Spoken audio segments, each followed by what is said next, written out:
Our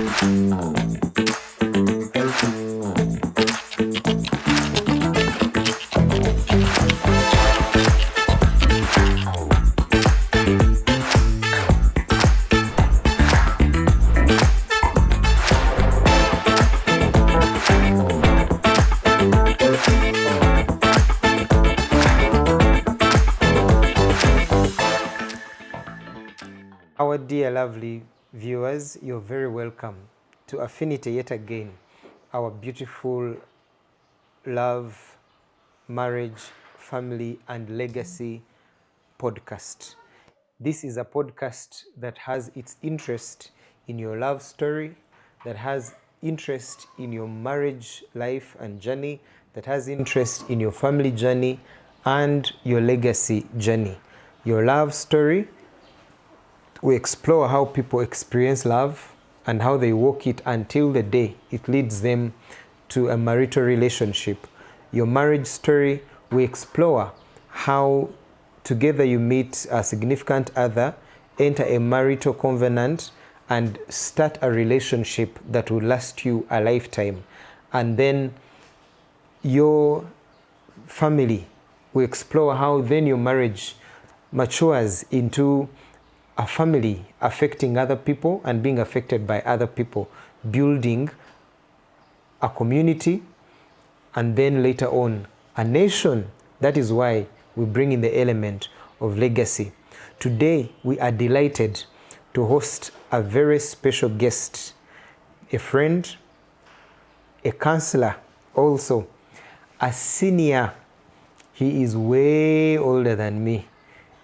He's a man I've known for some time, and also he's a minister of the gospel. He has been involved in counseling, building and preparing many couples for marriage and helping them keep that special union. Today, we are honored to have you, Mr. Pastor Counselor David Kamgisha. Kindly greet our viewers and let us know who you are. Tell us about yourself. It's important we get to know who we have on set today. Thank you, Ditas, for hosting me. It's a pleasure to be with you on Affinity. As Ditas has introduced me, I'm David Kamgisha, a minister of the gospel and a marital counselor. I am married to one wife, Dorothy Namara Kamgisha, and we have 4 children. 3 girls and 1 boy. So I tell people that I have an anointing for girls, just in case you have boys. Can pray for you. We've been married for 20 years. Wow. And still going by the grace of God. Amazing. And I've been in the counseling ministry at Makerfu Gospel Church since 2013. So you can count the years. Yes. And it has been a pleasure for me to be a minister in that space. So that's about me. Amazing, amazing. So welcome yet again, the Affinity family, even the family of Full Gospel Church, where minister and counselor Pastor David Kamgisha serves. You are welcome, even the wider community that is joining us. Please share this link with somebody. Tell them we have started. It is amazing. And today, with the man of God, the counselor we have in the house, we're going to be discussing a very special topic, parenting. We're going to be discussing parenting. But before we go to parenting, I have great and good news that I want to give all of you families out there, and those that are not here, send this link to them and tell them about this. Affinity, the Love Lounge, has organized a family prayer day. We have set out a day when we are asking you to come with your families. We've always interacted with you online. We have decided to have a physical gathering where we gather with all our families for a number of things. Number one, we want to thank God for the things He has been doing in our lives, especially this year.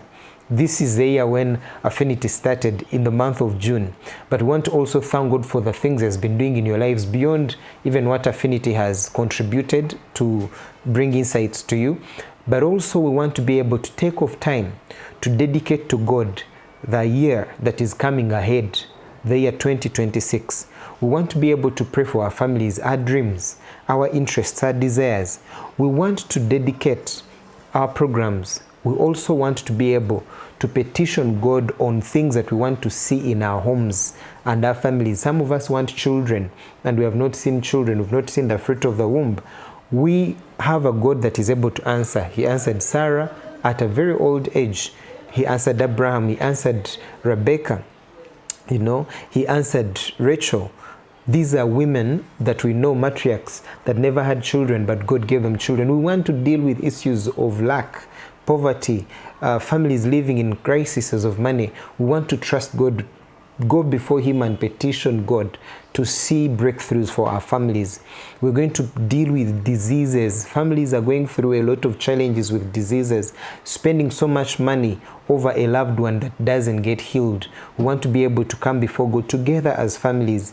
Rivalries and conflicts in families. We want to believe God for peace in our homes. And I want you to come with everybody in your family. We have created an arrangement that takes care of children, so children are welcome. We will have a space for children, and we have people who are trained, well qualified people that take care of children both in schools and in different churches that are our friends and partners.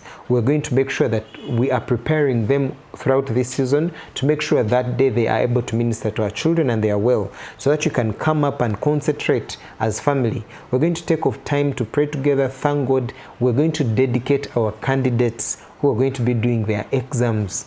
So make sure on the 1st of November, your family is nowhere else. Now, I want to tell you another beautiful thing. This great day, Affinity, the Love Lounge, brings it to you in partnership with the Rivonia Suites. Rivonia Suites, found in Nakawa, Mbuya, you know, after URA. This is an amazing space where you can always go and hang out with your families. Make sure you're able to go there, do your birthday celebrations there. Those of you that are not married, make sure your wedding is hosted at the Rivonia Suites. It's an amazing place you can be. Get meals, a special weekend, a special evening. Those of you that are courting and you want to have some time to connect with your significant other, it is an amazing space that you can be. Make sure even before 1st November you have visited it. This end of year, do great things there for your family, for your programs that you do at family level, meetings, workshops, very special workshop spaces there, right there. Make sure you're able to get there and you'll be happy to find a great time. So 1st November, don't miss that day. Make sure you're there. It's free of charge, 2 p.m. We are praying together as families. That said, we need to discuss parenting. Yes. We need to discuss parenting. So whoever has just joined us, I am Dita Stashobia, a counselor, relationship coach. I'm joined by a fellow senior counselor and a senior husband, father, and we're going to be discussing parenting. My friend, my brother, elder brother, what is parenting? Parenting is one of the purposes of marriage. Okay. If you read the Bible, in Genesis, God said that be fruitful, multiply, fill the earth and subdue it. So in the beginning, when God put Adam and Eve together, He thought about parenting. But simply put, parenting is raising children. And for the Christians, it is raising children in the fear of God. Okay. So that you can multiply a godly legacy. Okay. Yes. He has given us two versions: raising children in the fear of God, but also generally the ability to raise children. I also have found parenting has some elements. So you have nursing is one of those definitions. You have tendering, and then you have molding, you have nurturing, but it all goes back to the place of raising somebody. But today we want to be able to discuss even deeply what it means to raise godly children, the place of being able to raise godly children. We want to be able to dig deeper in there. How can we facilitate our friends, parents out there to raise godly children? Who is a parent? A parent is someone who has children or who is responsible for children. You may not have biological children, but you may have a responsibility Okay. to raise as a guardian. So that also makes you a parent. Okay. But technically, it would be someone who has their own children.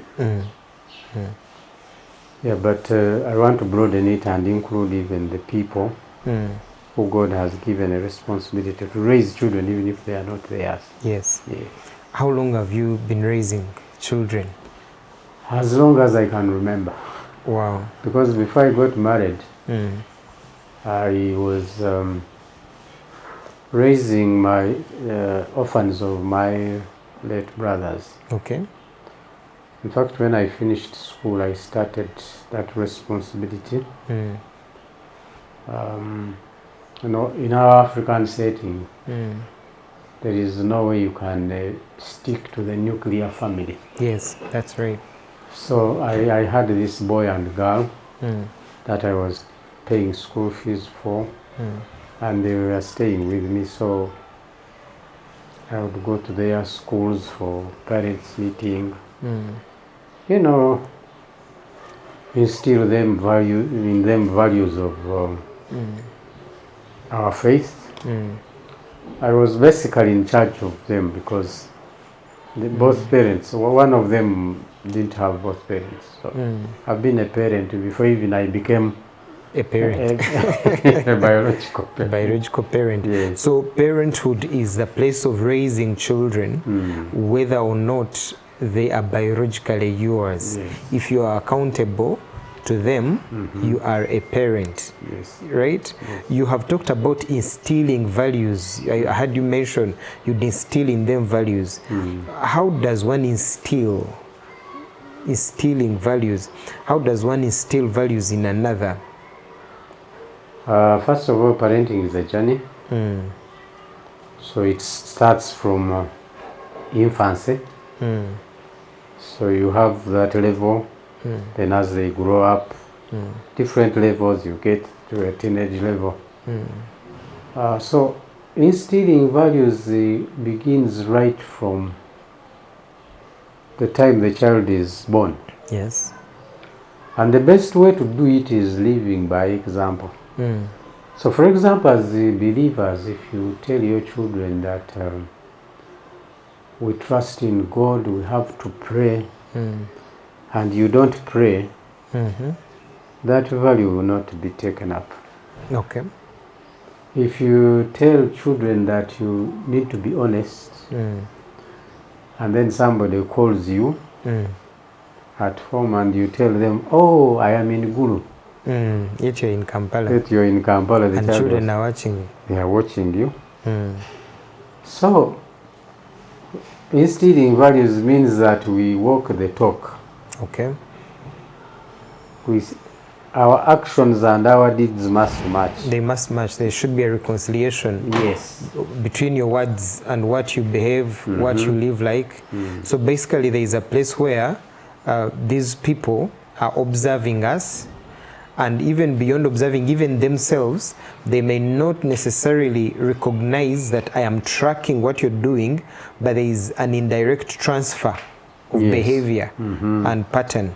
So what you are, they somewhat what become. Yes. Isn't that rather stressful to imagine that these people are looking up to me, and whatever I do, they are going to be, doesn't it infringe on the rights and liberties of one who is a parent? Is it possible, and what would one do to deal with such a situation? Well, sorry, I am going to use a Rinyankwari proverb, but I will translate it. Okay, thank you. There is a proverb that says, ngo ayemera kutega, ayemera nokushura. Say that again. Ayemera kutega, ayemera nokushura. That when you lay traps, the onus is on you to keep checking on them. Okay. What are traps? When are traps used? People used to trap animals. Okay, for what? For beef, for meat. You know this generation, forgive us. Now you're dealing with a generation that has never known the word hunting or seen it, or where even people should hunt. Maybe we've watched it on National Geographic, people hunting for fun, so relating to trapping. But so you'd hunt and kill an animal? You would lay traps. Yes. But you had the responsibility to keep checking, because the trap would catch an animal. So if you are not there, the animal can get out. It can jump out of the trap over time. So when you decide to have children, you are prepared for those challenges and opportunities. Yes. And by the way, parenting is not a burden. Okay. It's fulfilling. Actually, if you marry and you don't get children, you know, there is, even society begins to judge, you know, you also feel bad about it that you are not able to have children. Yes. So it is a blessing to have children. Yes. So, although the challenges are there, but the joy of being a parent, in economics they say opportunity cost. So there is an opportunity cost in raising children. But I want to tell the parents who are watching us that there is nothing as beautiful as raising children, and you see them grow into responsible human beings. So basically it is something we have to accept, to know that the opportunity cost has come in. So we are talking about a place where there is something you will forego for another. So you forego certain comforts, certain liberties, to allow yourself the privilege of, you know, recreating or reproducing yourself in another human being. That privilege. Now, if I may go to the place of biological children, at what point does somebody become a parent? Is it on the birthday of the child? Is it when the child has grown and is 5 years, or 10 or 20 or 30? At what point would you say that biologically now you have become a parent? From my own experience, when my wife conceived the firstborn, I became a parent.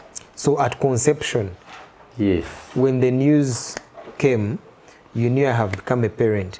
Because there is someone viewing us right now, and their wife, their girlfriend, their fiancé has just called them and told them, we are pregnant, or I am pregnant. And they are saying, we shall see. And so they are going to check on them again after 5 years. In fact, last night I was having a conversation with my mother-in-law, and she was telling me a story of somebody, actually one of her sons who had an affair with a fiancé. Then for some reason she conceived, and the girl had to come and introduce herself, telling her that I am your daughter-in-law. I am your daughter-in-law. And she's like, how? So anyway, to cut the story short, this girl had carried a child for the son. And this son had grown, this boy had grown some years, you know, and this gentleman had never mentioned it at home. And there are men who feel that's okay, because when I marry you, then I'll start to take care of the children that you carry. Now you are speaking of the place of conception. I want you to reconcile that. Help us understand why a man or anyone, or even a wife or girl, should imagine that when she has conceived, she has become a mother. Because there are also girls saying, well, she has conceived, but she's saying, oh my God, I am going to become a mother. She didn't say, I have become. I am going to become. Is this thing in the womb already a child? Yes, and I will tell you why you become a parent at that point of conception. Because when that human being begins to form, They actually, the mothers feel them. They feel them. There's a growth process. And I think even the laws of Uganda, if you abort, you have killed a human being. So the reason why it is at conception, that person has formed. They may not know what is happening in the environment, but you have taken on a responsibility. For example, when my wife got pregnant the first time, it was a bit challenging for her. She had morning sickness. She began to behave in a funny way.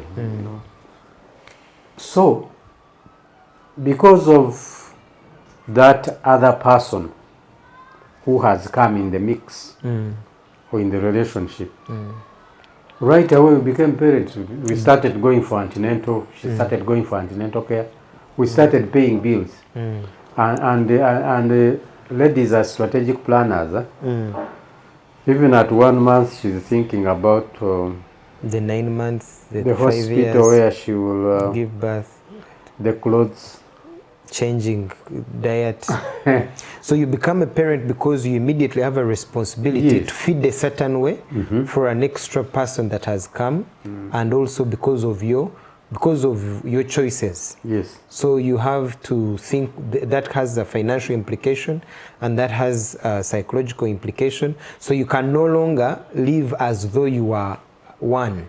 There's an extra person to think about. So parenting comes with that privilege to live life not just for you, but for another. Yes. I was actually challenged to learn that there are several organisms and species you'd want to understand, insects, animals, which for them to give birth, they must die. For them to bring on earth another creature like them, they must die. That they will have to burst, and then others begin to live. That thing caused me to reflect so strongly on what it means to give birth or to be a parent. It literally means to give of your life. Exactly. To give of your life that another should live. To give of your life that another should live. And that's a very strong thought for me that has affected my journey of parenthood, of being a father. The first time it happened, when I was growing up, they threatened us on impregnating a girl or a girl conceiving. It was seen as the worst thing that could ever happen. It was an abomination. So I grew up fearing it. What if I impregnate a girl? I don't want to go there. I don't. What if she gets pregnant? It was one of the worst experiences for my psychology. Then I get married. And when I get married, I think, and I did my counseling at your church. Okay. I think that Mr. Mugaga then, his soul rest in eternal peace. I don't know, but I was not told that you're going to conceive or impregnate this girl. Of course I was told, but I think it didn't hit that the thing you've grown up fearing is going to happen. Because when she told me that she has conceived, all hell broke loose. What did you expect? I don't know. I think I don't know. There is knowing something and there's experiencing it. There's a knowledge that comes with the experience. Yes. I freaked out. I panicked. I could not show it. I could not tell her, oh, she read it. I don't know. I lost peace for 5 months. And the reason for the fear was the confusion, the uncertainty. I didn't know how to deal with it. And I was like, what am I going to do with this? And part of the fear was, I have impregnated someone's daughter. So anytime it was like the parents will come for me. And then before long, her shape began to change. Oh my goodness. Now, at 5 months, crossing into 6, I've never forgotten, like you said, they're strategic planners. She had to say we have to go shopping. So we go shopping. We are shopping in one of the big shops here for baby stuff. We are gathering things, picking things. We've made a budget. She's been making a budget. We've been making it together before through the month, but me, I'm dying. And she invites me close. The baby had begun to kick. And the baby kicked me. Oh, there were movements inside. And I was close, and we are in the shop, and this baby kicks me. I've never forgotten that experience. I will never forget it. Electricity hit me from head to toe. I don't know what connection was there, but I suddenly fell in love again. Amen. The fear that had been there vanished, and a special feeling clothed me. I felt so special. I felt powerful, important.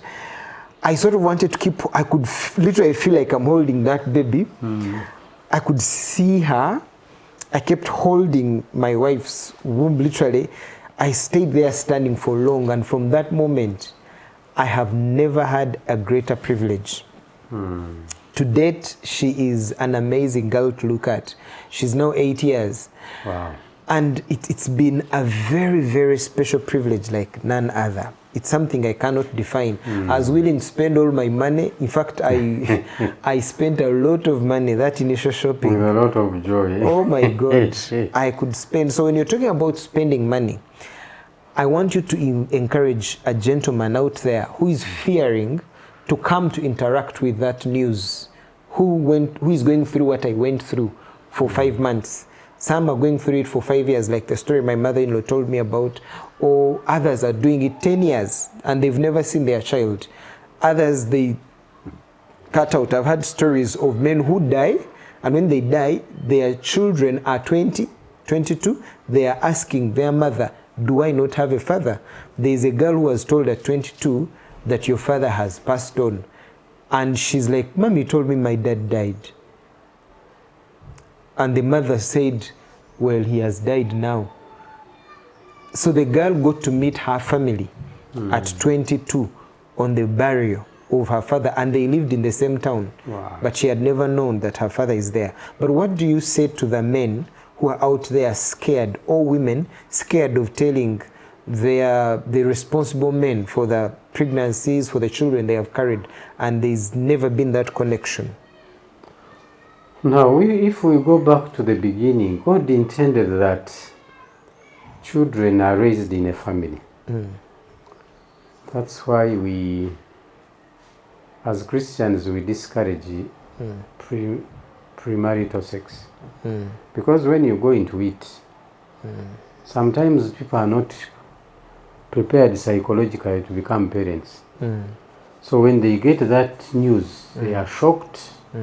Some even advise the girlfriend. By the way, that concept, I don't like it. Because the girlfriend, okay. The word girlfriend, you don't like it. I don't like it. Cross-generational things are happening Yeah, here now. well, if you decide to get married, you have a fiancé, you start on the journey. But this thing of fathering a child, I don't want to judge people who find themselves in that situation. Yes. But the best place to start this journey of parenting is in marriage. Because you have committed yourself, soul, mind, and spirit, and the body, that you know I am going to this, and I have prepared myself.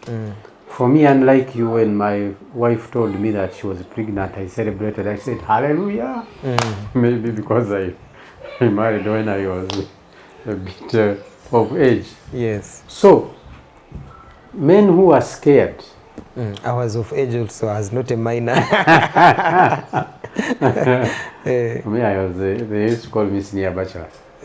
So me, I had prepared my heart, my spirit and body that To receive children. to receive children. So, okay, accidents happen, but when it dawns on you that you know the lady is pregnant, be man enough to own up. Because you went into this thing, By the way, people know that this can happen, so They're going for fun. You know, there's knowing and there's knowing. yeah, the fun is there, but you also think about the other. So you need to. You need to think about the repercussions of your actions. So if it happened, whichever way it happened, we need to own up. Okay. We need to be responsible and say this has happened. Now let me be man enough to take on this responsibility because I am the one who invited it anyway. Can I also tell people out there, whereas we are not, or I am not in any way encouraging you to go in relationships that are not thought through or prepared for. But the moment that announcement happens, I have now come to learn even much better and later that it is something beyond you.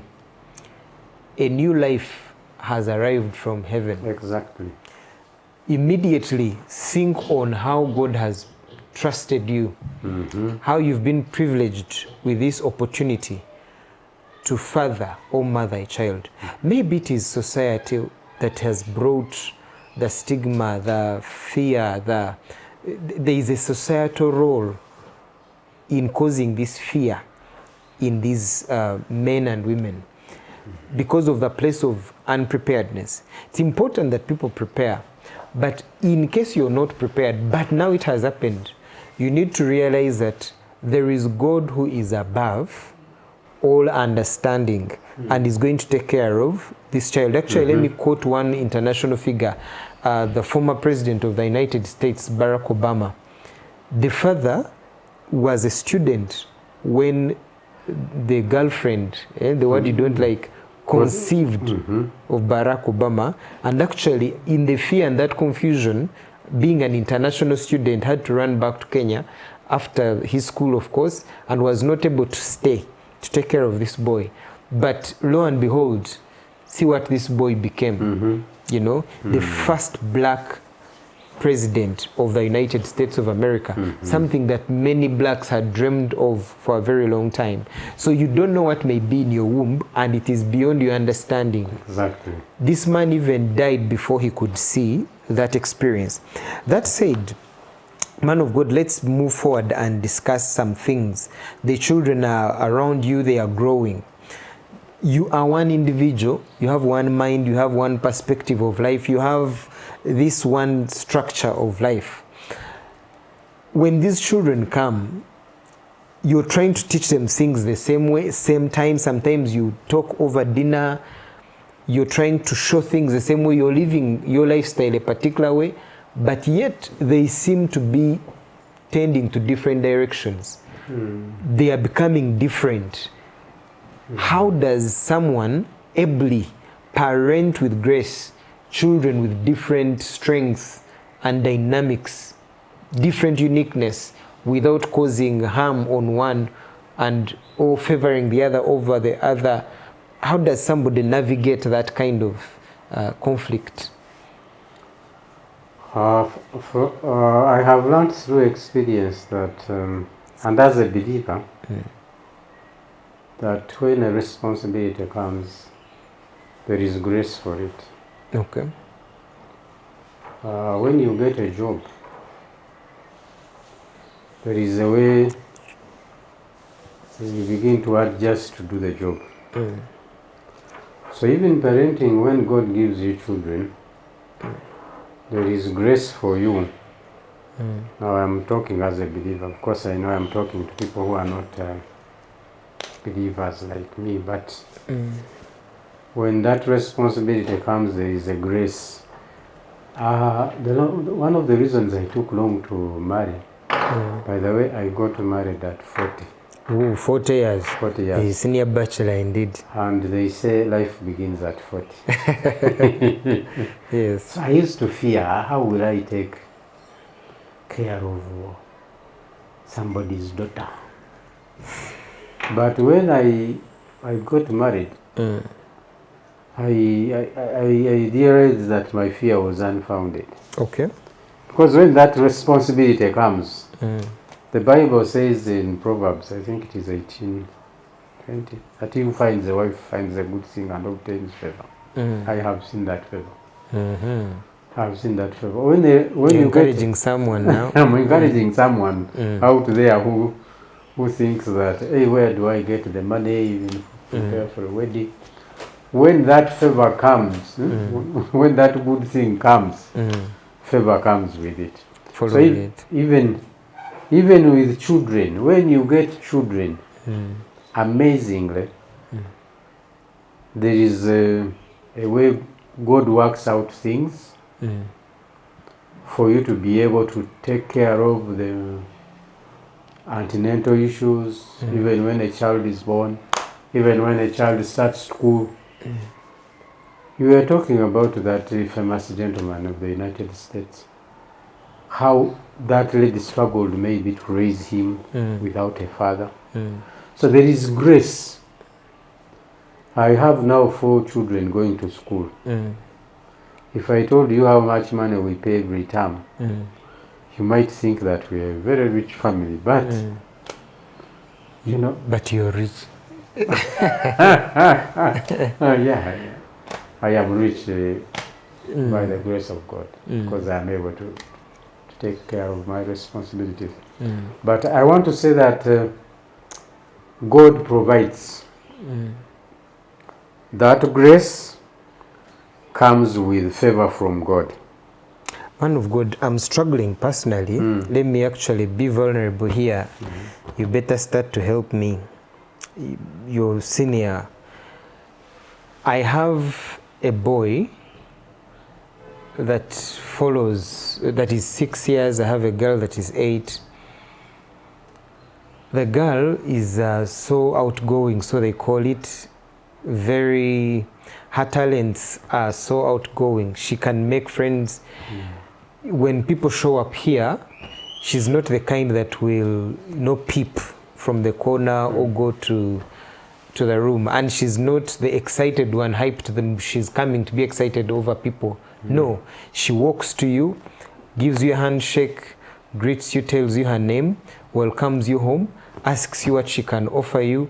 And then the next thing is, if you're uncomfortable, she wants to know, how can I make you comfortable? She's a leader. That's who she is. The gentleman wants a project to go to a corner in the end of the fence and build his project, and he wouldn't want to be disturbed. And then he gets frustrated when he doesn't get it done. This girl, even before she learns something, she wants to teach you what she hasn't learned. So when you are trying to raise them, after you got interested, now this girl became that, like, before she could talk, you would see that she was doing things, that would make you say, what's up with this child? But because she's the first one, we thought that that's the normal way children are. Like, so when she had begun to sit, we've not seen her wet her bed, for example. Even when she was 3-4 months, she would literally get up and sit. When she was able to push herself off that bed, you'd hear her climbing you.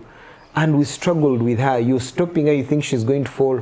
Then one day when we put her down, she peed, And we observed the pattern.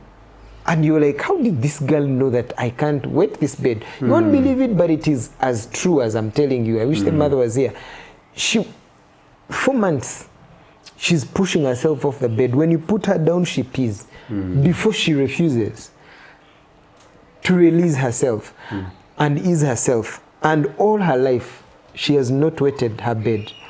All her life, she has not put on, in our language, kids slang, they call it banana style. You give her shoes intertwined, and she'll put the left on the right leg or the right to the left. She has never done that. She has never done that. Amazing. You would switch them, she switches them back. This is a child who was 8 months trying to stand. Then she stood up so early. She beat her milestone so early, and she's remained that kind of person. We are now so worried with how she interacts with people, wrong and dangerous people. You have builders trying to renovate around. She's engaging them, telling them it's wrong to sit there. Those things, you put them in the wrong places, extend them that way because people pass there. She's seeing things that are beyond her age.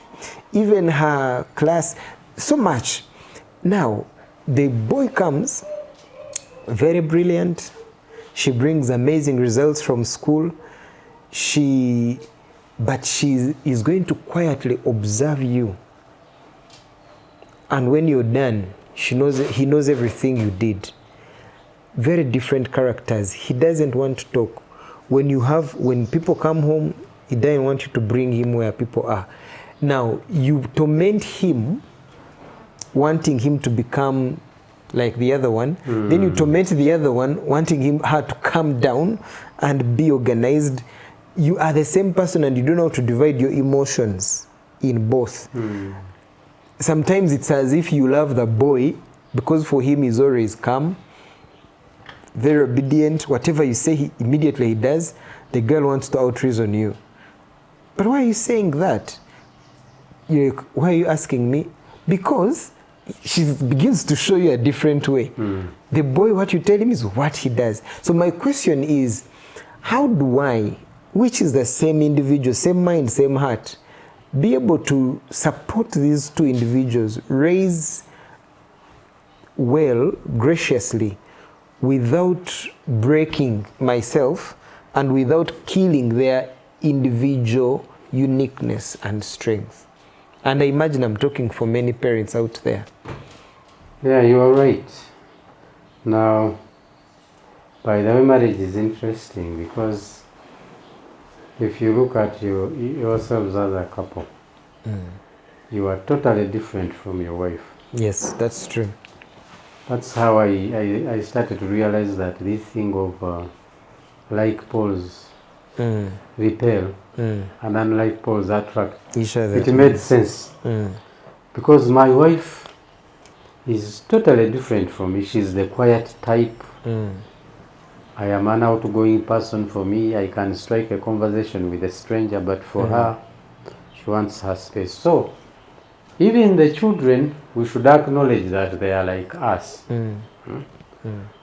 And you might find that one of you is like the girl. You may not want to admit don't prophesy beyond. Don't go far. Yes. But now in psychology, they call it personality or temperament. And I think it is important for counselors when they are talking about parenting to bring out these issues. That you will have children who are totally different, and we should accept the fact that we are different. That's how God has wired us. So the one who is quiet, don't try to make them talk like the other one. Each one of you is a unique individual. God has made them unique, and we should celebrate their differences instead of saying, you, why are you not talking? In fact, we had a challenge when I got married. As I told you, I am the loud type, and my wife is quiet. So we would go to church, I chat with everybody. So we get home and she's reprimanding me for talking. And I am saying, but you are also very quiet. Why can't you talk? Okay. Until we accepted the fact that we are different. So even our children, we should accept the differences and celebrate them. Our dear viewers, this is Counselor David Kamugisha, and we are talking about raising godly children.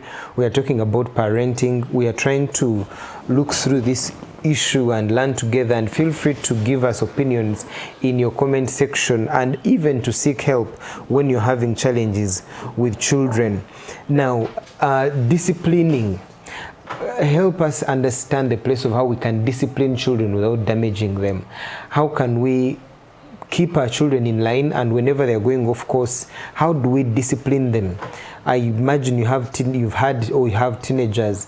How do you ably keep them in line yet not damaging them, even when some of the things that they may do are very shocking? Sometimes my kids have done things that shock me, and I feel like the future is not bright, and I feel I can't react like, a thunderstorm. But then I remember these young souls. How do you deal with discipline without damaging? Now on discipline, as we close, discipline should be focused and should be aimed at inculcating principles, humane principles, person growing up responsibly, person becoming a better person. Yes. But sometimes people become terrorists to their own children. So there is a place of discipline, but there is a boundary that we should not cross. Like hurting a child, people even hurt their children permanently.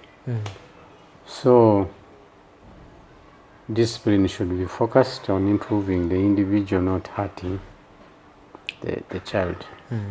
But as I wrap up on what we have said, and I like the way you introduced this session, parenting is an awesome responsibility, a God-given privilege to raise someone who might become the next president of this country, the next CEO of these big companies we talk about, the next bishop, the next politician who will transform the country. So all that is invested in parenting. And the fact that what you will do in this child will reflect in how they will deal with society. Exactly. So I hear you say that as you discipline, allow your eyes not focus on yourself, let your eyes focus on the future, both of this child and your own legacy. That this child, you only have a privilege to do what you're doing with them. One, because they are in a smaller body, but inside they are a serious human being. Ask yourself a question: if they were in a bigger body than mine or like mine, would they right now be fighting me back? Would they be appreciating what I'm doing? Or would they actually be, imposing or running away from me? Would they come back to appreciate me? Try to see bigger and beyond. For example, if what you're doing is impairing their body, you're not disciplining, you're limiting their potential. If you're impairing their emotions, and this is how you can know, because someone may wonder, how do I know? Because me, I feel I'm helping them. They beat me, I'm helping you, so you'll understand me later. This is what I want to suggest. If when you're disciplining, you can tell that you're angry, know there is chance that what you're doing is out of your control. You may go beyond the right measure. Deal with your anger first and come and discipline a child. There's when people around me be saying, you're also becoming, don't you think you're overreacting? And I'm like, I know what I'm doing. I'm being honest. I can tell my child that, you leave, go to the bedroom, like leave others, because maybe they kept not listening. Someone has told you what you're doing is bad, you're hurting me. Then you refuse to listen. Then an older person came and told you, you're hurting your friends. Stop doing what you're doing, it's hurting them. You refuse to listen. And then they came back and said, did you not hear what I told you? Why are you still hurting them? They are probably enjoying a moment. And then I tell you, okay, you know what? Leave the team, go to your room and keep there alone. And somebody feels, aren't you overreacting? You're making the child miss the moment with others. Why are you so angry? I'm like, no, I'm not angry. I'm actually cautious of what I'm doing, what I want him to know. Like I'm doing a circular, around evaluation. I can tell what I want to achieve with what I'm doing. I can tell why I'm doing it, and I can tell the action should not bruise them. I can even follow up later to be sure or observe that they are not hurting themselves where they've gone. So make sure that you're not angry. Deal with your anger first. Come and discipline. Sometimes I've been angered by children, and I later come back in the evening or the following day and we sit and I first remind you. Number two, make sure what you're telling or doing to a child, The child knows why you're doing it. Explain to the child. You remember what you did yesterday? Do you remember this moment? Do you remember where it came from? Do you remember how you came in to say this? How you came in to do that? Do you remember also when you had been told how to handle it, never to do this? Have you observed that counsel again and again? Yes, now, because you kept doing it against advice given, it's time for you to be disciplined. The measure of discipline is this. This is how it's going to affect you. The consequences are this.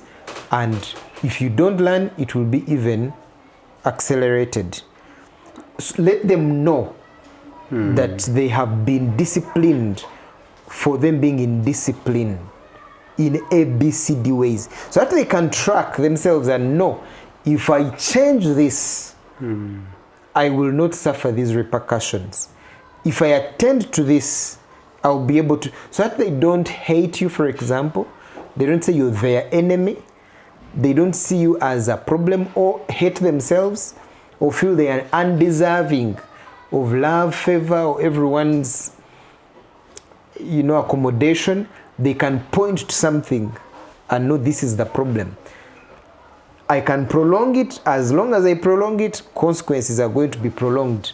But I know that when I stop it, these consequences too will stop, and I can become a better person. So have a depth of audit. Let's not accept to be overtaken by emotional. And with this scripture, the Bible says that he who rules his own spirit is greater than he that takes a city. Exactly. In other words, if you can be in charge of your spirit, of your heart, anger, emotion, feeling, if you can control them, the Bible is saying you're greater than one who conquers a city. In other words, when you want to conquer a city, you want to be driven by emotions. You think that's how you'll conquer a city. You think that's how this child will understand you. These people will know who you are. That's conquering a city. He's saying it's better to control your own spirit. In other words, first learn to control your spirit, then you learn how to control or conquer your child. There are very many older parents living in pain, suffering without care. No one loves them, because whenever their children think about him or her, they see a terrorist. They see somebody who was their enemy. And so they are like, my heart kept that man out. You can't convince me. Let him find his future. That proves that it's because they were in a smaller body. Now that they have a bigger body, and the inner man was never healed, they've put you in your place. And this happens in a twinkle of an eye. 20 years ago, when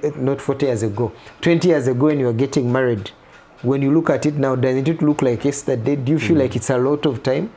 Suddenly things have changed, and you have become an old man. Before long, you need the company of your children, who will have a choice to go to Canada, all over. But they can choose to come back home and love on daddy. Or forget. Our friends, our viewers, our time is fast spent. We hope we have made some contribution to your parenting skills, both those who are already parents and those that are yet to be. We hope we've given you some thoughts to ponder and things to go through. We are very honored to have you, Mr. Kamugisha. Thank you for honoring us with your time and loving our viewers. And we pray that the Lord will keep you and enable us to become better viewers. Don't forget, 1st November, come to Rivonia Suits. Rivonia and Affinity are bringing you a beautiful family prayer day. Don't miss it for anything. Until next time, God bless you and keep your homes.